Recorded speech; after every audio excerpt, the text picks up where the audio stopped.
এ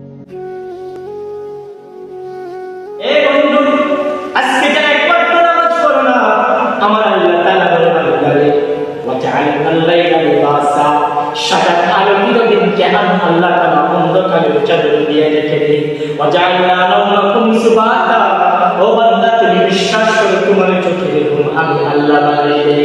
আমার আল্লাহ তাআলা সূর্যকে আলো উঠাই, চাঁদকে আলো উঠাই, দিনকে রাত বানাই আমি, রাতকে দিন বানাই আমি।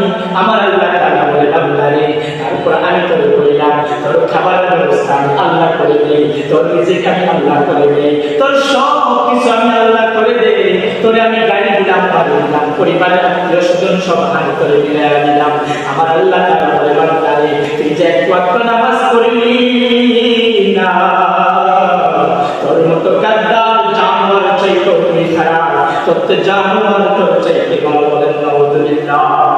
আরে যুবক, আজকে যারা এক ওয়াক্ত নামাজ পড়লি না, আল্লাহর ইবাদত করলি না,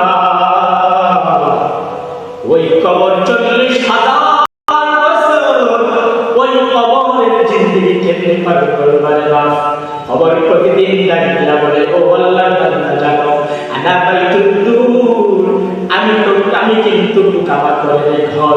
তুমি তো সেই বান্দা যে বান্দা একটা মশার কামড় সহ্য করতে পারে না, একটা মশার কামড় নামাজ থেকে বাঁচার জন্য মশারি টাঙাও, কয়েক জ্বালাও, শরীর লাগাও, আরো কত কিছু করো সামান্য একটা মশারি কামড় থেকে বাঁচার জন্য। কবর ডাক দিয়া বলে, আল্লাহর বান্দা আমি তো কুকামা করে ঘর, বছরের পরে বছরের শত শত বছর তুমি এই কুকামা করে ঘরে তুমি কেমনে থাকবা।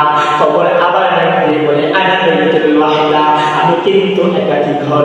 ও বান্দা, দুনিয়াতে তোমার মানুষের অভাব নাই, পরিবারের আত্মীয় স্বজনের কোনো অভাব নাই, তোমার একা রেখেই কিন্তু কবরে চলে আসবে। তাহলে কবর প্রতিদিন ডাক দিয়া বলে, আনা বাইতুল ওয়াহিদা, আমি কিন্তু একাকী ঘর। কবর আবার ডাক দিয়া বলে, আনা বাইতুত তুরবা, কবর আবার ডাক দিয়ে বলে, ও আল্লাহর বান্দা জানো আমি কিন্তু অপরিচিত ঘর, তুমি এখানে কিছুই চিনবা না, মাটি ছাড়া এখানে কিছুই চিনবা না রে বাপ।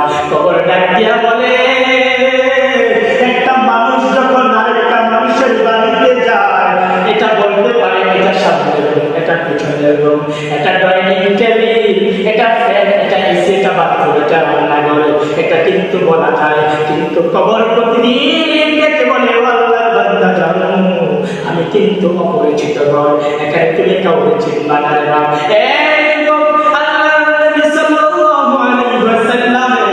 সবচেয়ে কাছের সাহাবী হযরত উসমান রাদিয়াল্লাহু তাআলা আনহু যখন কবরের সামনে হাঁটা যাইতেন, তখন এমন জোরে আওয়াজ করে কান্না করতেন, উনার দাড়ি সব ভিজে যাইত। তখন সাহাবীরা ডাক দিয়ে বলতো, ও ইয়া আমিরুল মুমিনিন, আপনার এমন করেন কেন, আপনি এমন করেন কেন, কবর দেখে আপনি এমন করেন কেন? কিন্তু তখন উসমান রাদিয়াল্লাহু তাআলা বলে, ইয়া সাহাবীরা তোমরা কি জানো না, আউয়ালু মানজিলুম মিন মানাজিলিল আখিরাহ, এই কবর হচ্ছে আখিরাতের প্রথম মঞ্জিল, প্রথম স্টেশন। এখানে যে আটকে যাবে সে সব কাটিতে আটকে যাবে, এখানে যে মুক্তি পাইবে সে সব কাটিতে মুক্তি পাইবে। সেজন্য কবর দেখলে আমার ভয় হয়, আমার কবরে না জানি কি হয়।